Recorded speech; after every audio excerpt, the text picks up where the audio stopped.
Olá, irmãos e irmãs da Sociedade Espírita Cristo, Amor e Paz. Mais um encontro, agora do Evangelho segundo o Espiritismo, capítulo 16. Não se pode servir a Deus e a Mamon. Frase de Jesus, em que ele vai nos dizer que Mamon era uma divindade cultuada pelos fenícios e que representava a riqueza.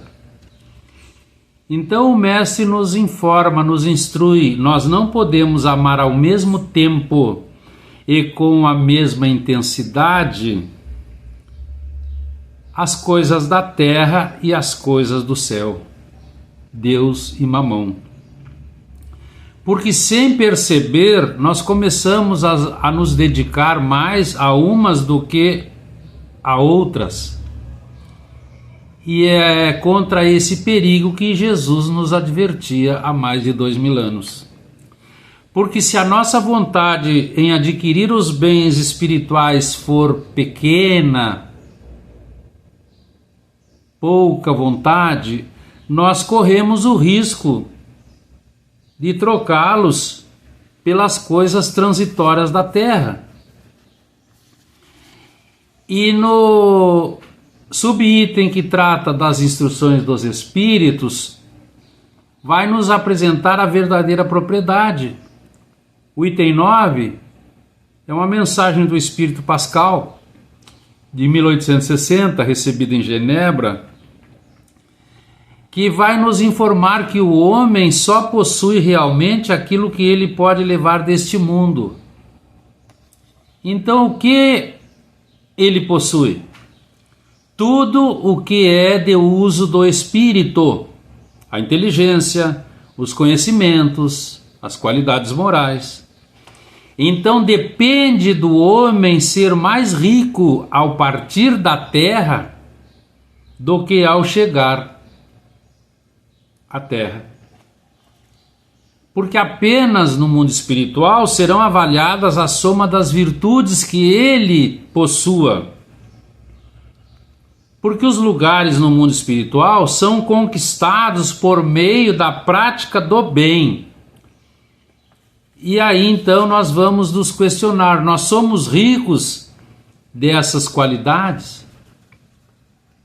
No item 10 encontramos uma mensagem recebida em Bruxelas, 1861, de um espírito que se denomina protetor.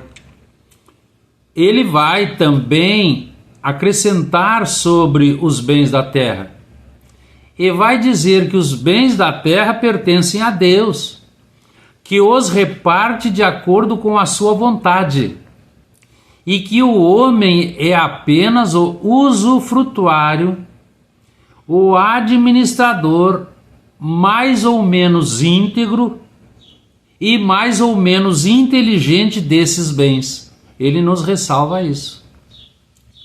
E encontramos então o Espírito Emmanuel, quando ele nos apresenta no Livro da Esperança, o nome é esse, lá no item 46, quando trata sobre moeda e trabalho. Moeda, dinheiro, metal, papel, as suas aplicações, os empreendimentos, os cuidados que devemos ter, os esforços para fazer com que isso seja transformado em trabalho. Porque se muitas pessoas na Terra são insensíveis e vivem mesquinharia e avareza, nós não podemos dizer que o dinheiro é responsável pelos sofrimentos. Também não devemos nunca condenar a fortuna pela desumana insensibilidade daqueles que são apegados ao dinheiro. Seria o mesmo que suprimir o fogo, porque de vez em quando surjam incêndios, ou destruir os anestésicos, que são preciosos auxiliares de socorro à saúde dos homens, porque existem criaturas que fazem desses anestésicos instrumentos do vício. Então o dinheiro, em qualquer forma, seja em papel, seja em moeda, é promotor de trabalho e deve sim ser bem empregado por quem o administra e por quem encaminha esse manancial que traz as aptidões, os empregos, as condições favoráveis. Então nós precisamos lembrar as fábricas, as instituições beneméritas que esse dinheiro garante, oferecendo salário digno a milhões de pessoas. Também é forçoso reconhecer os milhões de cientistas, de professores, de industriais, de trabalhadores do progresso, que a riqueza nobremente administrada sustenta em todas as direções da terra, ou na terra. Então nós precisamos contemplar o dinheiro pensando no suor, na vigília de todos aqueles que sofreram para ganhá-lo. E vamos ver esse papel, essa moeda, por servidor da felicidade e do aprimoramento do mundo. Então Deus inspira amor ao coração do homem e o homem sensibilizado inicia a caridade. De que maneira? Transformando o dinheiro em pão, que vai matar a sede, que vai matar a fome. Então o Criador inspira a educação ao cérebro do homem e o homem sensibilizado ergue a escola, transformando o dinheiro em clarão espiritual que varre as trevas do mundo. Então o dinheiro na sociedade, segundo o amigo espiritual Emmanuel, é comparável ao sangue no corpo físico. O sangue, nós sabemos, circulando garante a vida e parando acelera a morte. Também assim é com o dinheiro. Então nada nos auxilia se nós não formos caridosos. Podemos ter grandes conhecimentos, ter imensa fé, mas não nos ajuda, porque essa virtude essencial que é a caridade, ela é suave, é mansa, é voltada somente à prática do bem, e aquele que a pratica guarda em si paz interior, porque sempre transmite amor fraterno. Então é prudente, é cautelosa, porque nunca julga pela aparência e está ao alcance de todos, do ignorante, do sábio, do rico, do pobre, e não depende de qualquer crença particular. E os caridosos encontram paz na terra pela consciência tranquila e depois maior felicidade na vida espiritual. Então, para Deus, o que conta não é o mal que deixamos de fazer, mas o bem que nós conseguimos realizar. Então, isso tudo depende do nosso esforço pessoal. Então, diante dos nossos deveres, nós devemos sim fazer bem feita a nossa parte na obra divina, para não enganarmos a todos, a partir de nós que seremos os primeiros enganados. Então precisamos refletir nas oportunidades que temos e devemos desejar felicidade e vitória a todos, que sob o peso da fortuna transitória, com difíceis desafios a vencer, movimentam-se fazendo o bem na terra. Mas nós precisamos anotar com imparcialidade e sem interesse pessoal como nós empregamos o nosso dia a dia, como empregamos os créditos do tempo, os tesouros da vida, para que nós venhamos a saber com segurança o que estamos fazendo, realmente de nós a partir do que possuímos. Então os valores amoedados são sementes de realização e que trazem alegria. E vamos observar que nenhuma pessoa está impedida de multiplicá-las nas próprias mãos através do trabalho honesto. Então a doutrina espírita nos ensina a encontrar no dinheiro um agente valioso. E com essa informação nós recordamos a parábola dos talentos de Jesus. Dizia o mestre: um homem ia viajar, chamou seus 3 empregados, deu a um 5 moedas, a outro 2 moedas e a outro 1 moeda. E aí veio o importante, de acordo com a capacidade deles. Ao voltar da viagem, ele pediu contas. O primeiro devolveu 5 e mais 5 que ganhou. O segundo devolveu 2 e mais 2. Mas o terceiro, porque teve medo, guardou a moeda e devolveu-a. Então essa história, a essência moral é o seguinte: o homem representa Deus, os empregados, espíritos reencarnados na terra. Então cada espírito traz uma tarefa a cumprir, segundo o progresso já adquirido.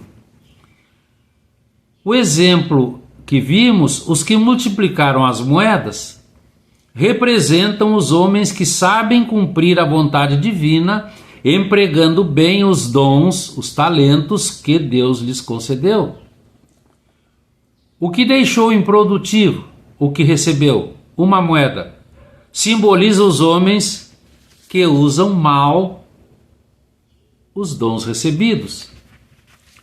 Então encontramos Tiago, quando ele nos diz: todo aquele que sabe fazer o bem e não o faz, ele está em erro. E lá no Livro dos Espíritos, a questão 642, vai nos informar: cumpre ao homem fazer o bem no limite de suas forças, porquanto será responsável pelo mal que resulte da sua omissão em praticar esse mesmo bem. Essa informação vem 20 séculos depois dessa parábola. E na questão 643, imediatamente, nós vamos encontrar os amigos espirituais nos informando: só o egoísta nunca encontra a oportunidade de fazer o bem ao seu irmão. Então, com isso, esse egoísta impossibilita ao seu próximo conquistar com dignidade a moradia, o vestuário, o alimento, a educação, a saúde, por meio de trabalho honrado. Então nós precisamos compreender que esse é um trabalho constante de construção de todos nós. Quando o mestre dizia: nem só de pão vive o homem, ele falava dos bens emocionais, dos bens espirituais, dos morais, dos bens sociais. Então aqui encontramos a instrução, a educação, a libertação dos vícios, em razão do amparo da saúde, do trabalho, propiciando felicidade em toda parte. Porque que sentido teria tudo quanto nós armazenarmos se não aplicarmos com elevação e sabedoria em proveito dos outros?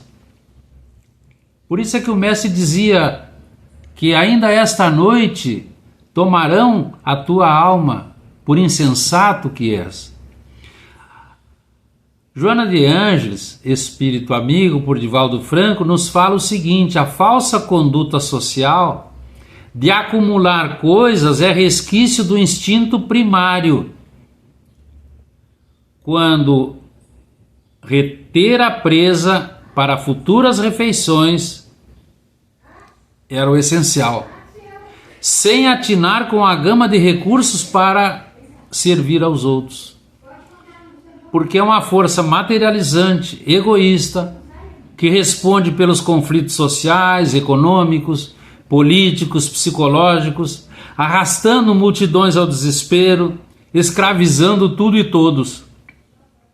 Então o Evangelho Divino nos apresenta que verdadeiramente ricos são não os possuidores de coisas e volumes da ambição, mas aqueles que se fizeram pobres do espírito de avareza, de paixões inferiores e de angústias.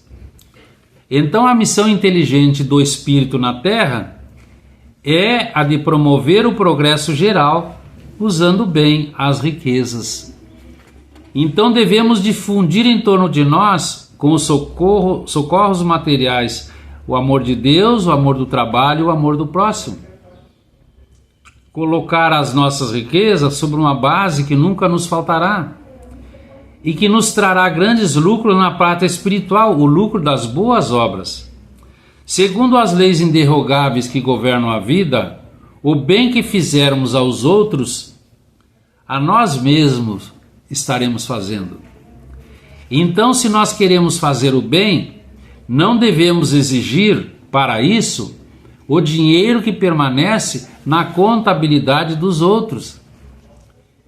Mobiliza então, segundo o amigo espiritual nos pede, mobiliza os recursos que a misericórdia divina colocou nas suas mãos.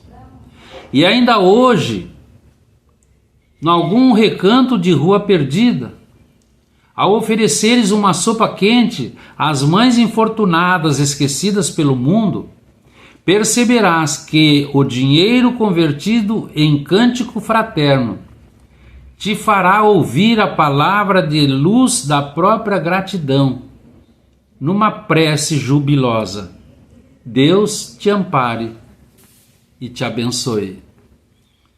Que fique para a nossa reflexão, irmãs e irmãos, fiquemos na paz do sublime Galileu.